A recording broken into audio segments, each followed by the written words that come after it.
I didn't plan to start taking pictures. I didn't even know how. I was 70, widowed, and drifting. But one morning, I found her old Leica in the attic, dusty, quiet, like it had been waiting. My wife used to say she took photos to see the world clearer. I didn't understand it then, but I think I do now. This is a story about grief, about silence, about strangers, and about how a camera I didn't know how to use helped me find something I didn't know I was missing. We were married for 42 years. That kind of time folds in on itself. Routines, coffee mugs, inside jokes no one else gets. She knew how I took my toast. I knew when not to talk. There were whole conversations we could have with a look. Nothing dramatic. Just a slow, steady weaving of two lives. We moved through seasons like a pair of well-worn shoes. Not always exciting, but always together. And then one day, that together stopped. Not suddenly, not violently, just absence. A silence that didn't ask questions. People say grief is sharp, but mine came dull, like a room you stay in too long. She was the one with questions about people, about places, about why the sky sometimes looks more blue after it rains. She always carried that camera. Street corners, bus stops, faces in windows. I'd watch her pause and frame a moment I hadn't even noticed. I used to tease her, "You'll run out of strangers someday." She'd smile without looking up and say, "Not in this lifetime." I never really understood it. To me, strangers were just that, strangers. But to her, they were clues. She thought the world was always trying to tell us something. We just had to look closely. Honestly, I never asked what she saw in it. The photography? The wandering? I guess I didn't need to. She had her thing. I had mine. That's how it works, right? You get used to your rhythms. She had quiet rituals, printing her photos in the dark room, jotting notes in little leather journals. I stayed out of it. I thought I was giving her space, respecting her world, but now I wonder if maybe I was just absent. There's a kind of comfort in not asking. You don't risk hearing something you don't understand, or worse, something that makes you feel like a guest in your own life. After she passed, I didn't cry much, not at first. It was more like I'd been unplugged. No current, no static, just quiet. I'd make food and forget to eat. I stopped shaving. I started going to bed earlier, just to get the days over with. People checked in, left messages. I couldn't find the strength to call them back. It wasn't sadness exactly, more like a low fog that made everything feel out of reach.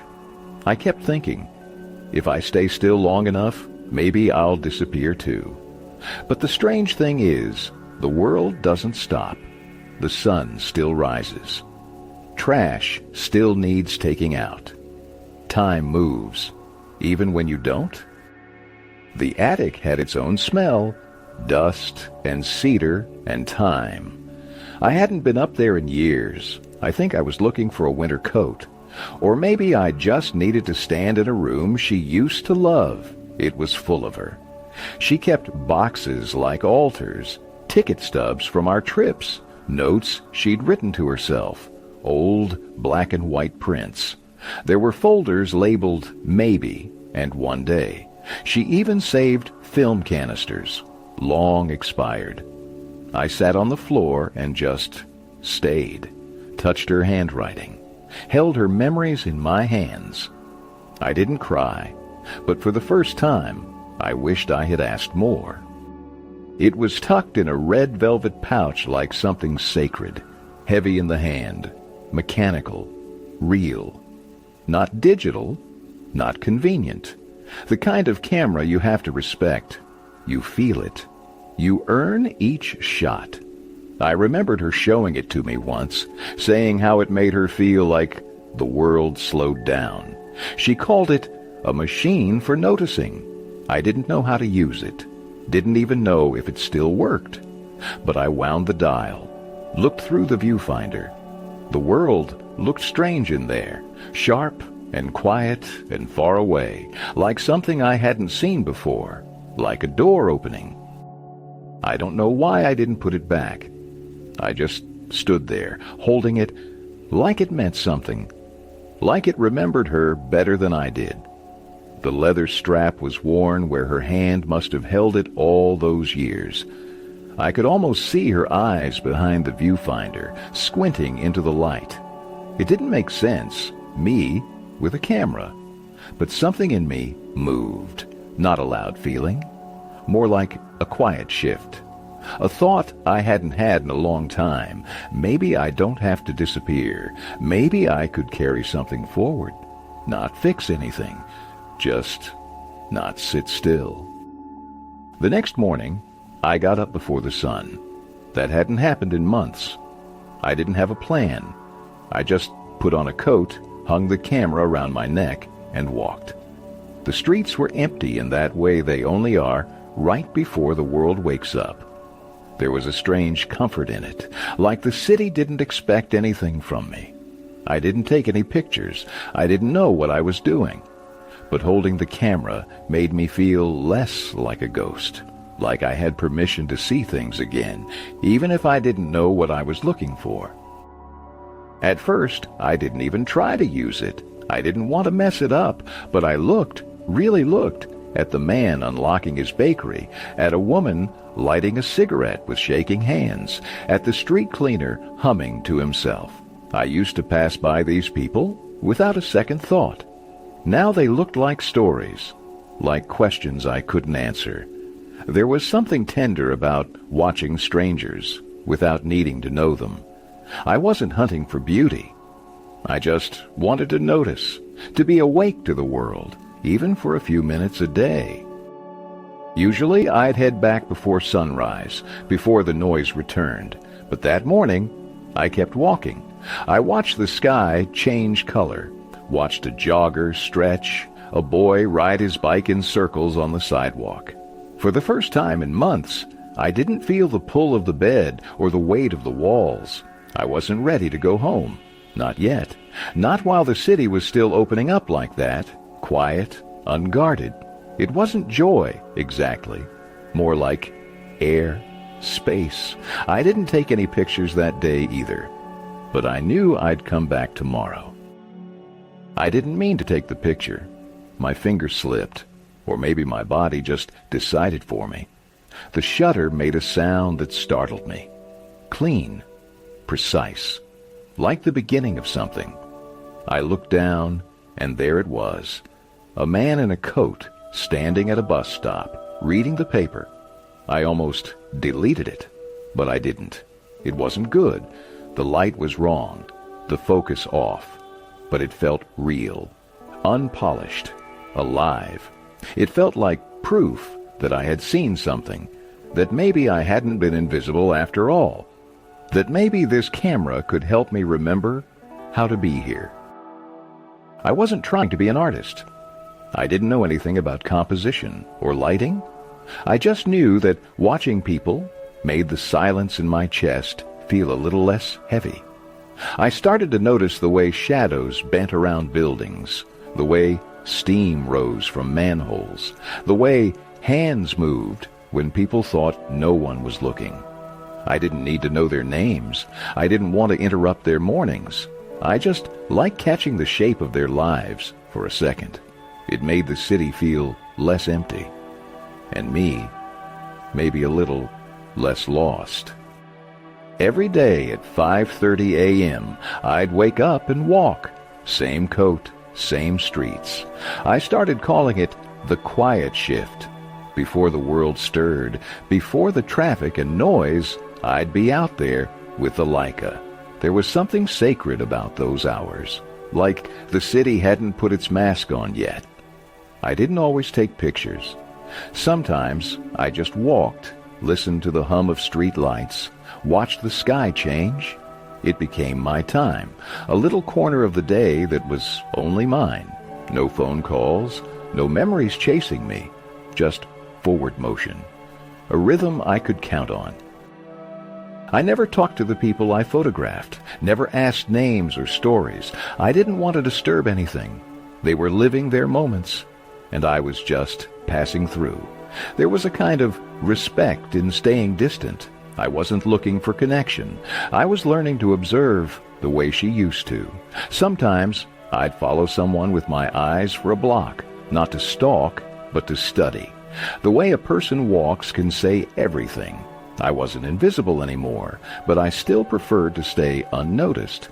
It felt honest that way, like I was borrowing their world for just a second. My son came over one weekend and found some prints drying on the kitchen table. He asked if I wanted to share them. I didn't think anyone would care, but he helped me set up a simple account. No name, no bio. Just black and white photos, posted with a time, date, and neighborhood. That felt right. I wasn't trying to say anything grand. I just wanted to leave a trace, a moment someone else might recognize. It was strange at first, the idea of strangers looking at my view of strangers, but something in it felt clean, quiet. Like the rest of the walk, people started commenting. Not a flood, just a trickle. But it mattered. Things like, I pass this shop every morning, or I used to live on that street. One woman wrote, this feels like loneliness, but in a comforting way. That one stayed with me. It meant someone understood. They weren't asking who I was. They didn't need a name or a story. They just connected to the feeling.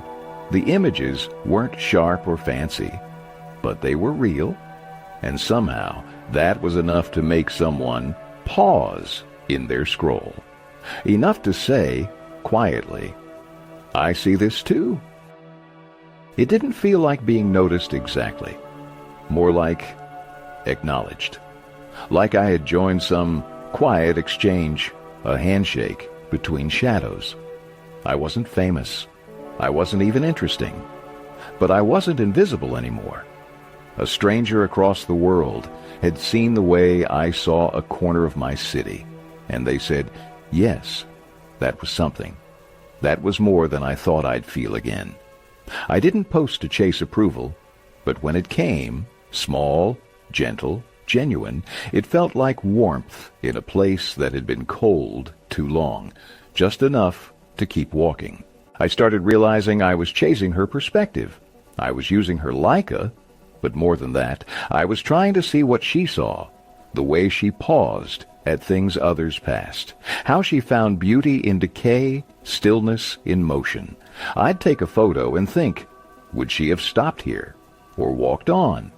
Sometimes I caught something I knew she would have loved, a kid staring into a bakery window, a woman laughing into her scarf. Other times, I missed it, and I'd feel that absence again. But it also made me feel close to her, like she was still teaching me how to look. One morning, I took a photo of a woman sitting on a stoop, half in shadow, half in sun. She was laughing at something on her phone, head tilted back, mouth open, completely unguarded. I don't know what made me lift the camera. It just happened.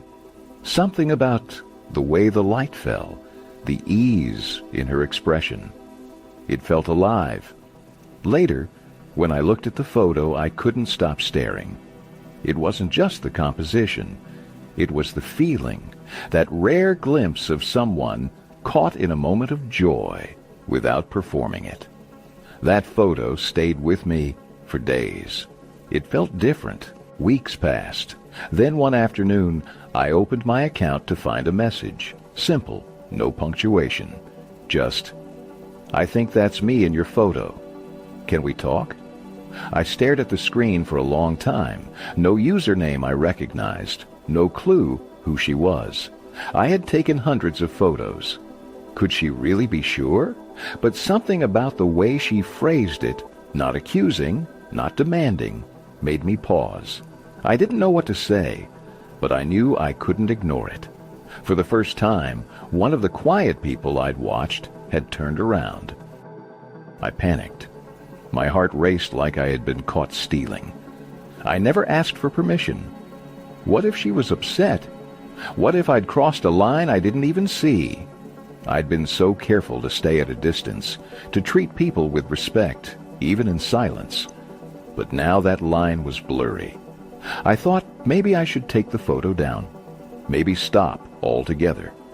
I'd started this to feel less alone, not to make anyone else uncomfortable. I sat there, hands shaking over the keyboard, unsure if I should reply or just disappear back into the quiet. She wasn't angry. She wrote again. That photo reminded me I'm still here. I haven't laughed like that in a long time. I read that sentence over and over. Still here. It struck me like a bell. She said she'd been feeling invisible too, moving through the city like a ghost. And then she saw that photo, and it felt like proof that she was still real, still capable of joy. Her kindness caught me off guard. I didn't know how to respond, except, honestly, I told her I never meant to intrude. She said, "You didn't? You noticed?" She asked if I wanted to meet. I hesitated. It had been so long since I'd sat across from someone new, but she insisted. Said if someone was going to see her in that moment, he might as well know her name. Claire. We met at a small place near the park, one of those quiet cafes with chipped mugs and good light. I brought the print. She held it in her hands like something delicate, like it might break if she breathed too hard. Then she laughed, not like the photo, but close. And I realized how much I'd missed being seen, too. That coffee turned into 2 hours, then 3. We talked about everything and nothing. How mornings felt different now, how silence could be a comfort or a weight. I told her about the attic, the Leica, my wife. She listened without flinching. Claire didn't ask for a happy ending. She just listened the way people do when they know what grief sounds like. And in return, I listened to her. No performance, no pressure, just presence. I'd forgotten what that felt like, to talk without pretending, to be curious without a goal. It felt like air after months underwater. Something shifted after that coffee with Claire. I started paying attention in a different way, not just with my eyes, but with everything. The sounds of early buses, the rhythm of footsteps on wet pavement, the way people held themselves when they thought no one was watching. I listened to the space between noises, to pauses in conversations I passed by. Claire would sometimes tell me stories about people she'd observed, and I found myself doing the same, noticing tone, posture, silence.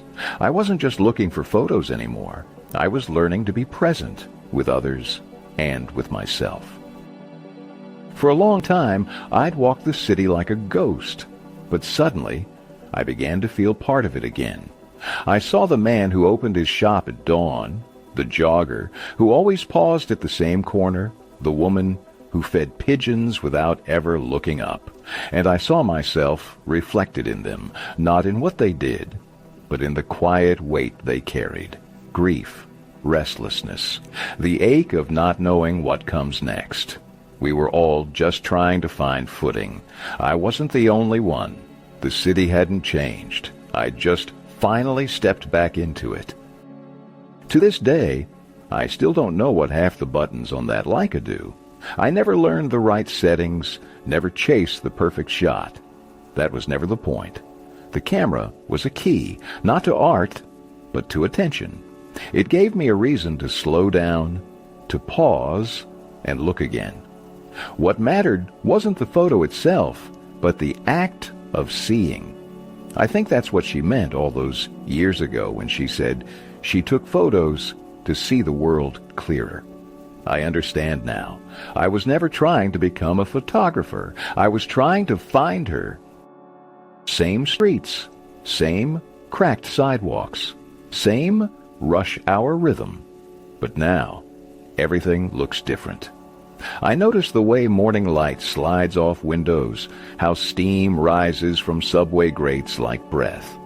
I see people, not just as background, but as stories in motion. It's not that the city softened. It didn't. But I did. I'm no longer trying to get through the day. I'm learning to be in it, to be part of it, to move with it instead of around it.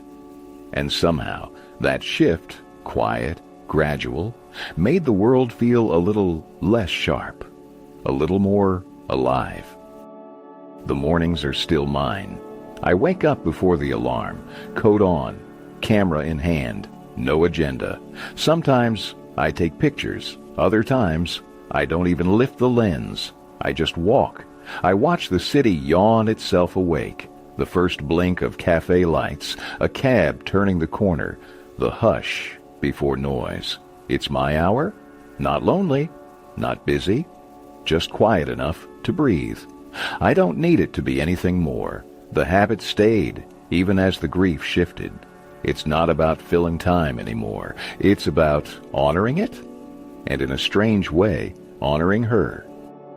We never tried to define it. We didn't need to. Every few weeks, we get coffee. Sometimes we talk for hours. Sometimes we just sit. She still laughs the way she did in that photo, head tilted, unfiltered. And I still catch myself thinking, she would have liked Claire. There's no replacing what I lost. That's not what this is. But there's something beautiful about two strangers choosing to see each other again and again. We were both drifting when we met. Now we drift a little less. It's not a love story. It's a human one. And that's more than enough. Looking back, I wish I'd asked her more about the way she saw the world. Not just what was in front of her lens, but what it meant to her. How she framed things. What she chose to leave out. I remember moments when she'd pause mid-step to take a picture, and I'd hurry her along. I thought she was just being slow. I didn't realize she was capturing something I couldn't see yet. And I wonder now, what did she see in me all those years?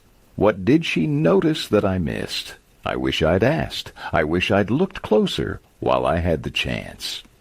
Sometimes I wonder if she meant for me to find the camera, like she left it there in that dusty attic box, knowing I'd eventually come looking for something, anything, to hold on to. Or maybe it was just chance, a forgotten object that happened to find its way into my hands. Either way, I picked it up. I learned how to carry it. I let it guide me through a season I didn't know how to survive. Whether it was her or fate or nothing at all, I'll never know, but it felt like a gift. A quiet one. The kind you only recognize when everything else goes silent. She used to say photography helped her see the world clearer, and I think I finally understand what she meant. Seeing isn't just about eyesight, it's attention, presence, care. To see someone, really see them, is to say, you matter, you exist, you're not invisible. That's what I tried to do with the strangers I photographed, not to capture them, but to witness them, without words, without intrusion, just respect.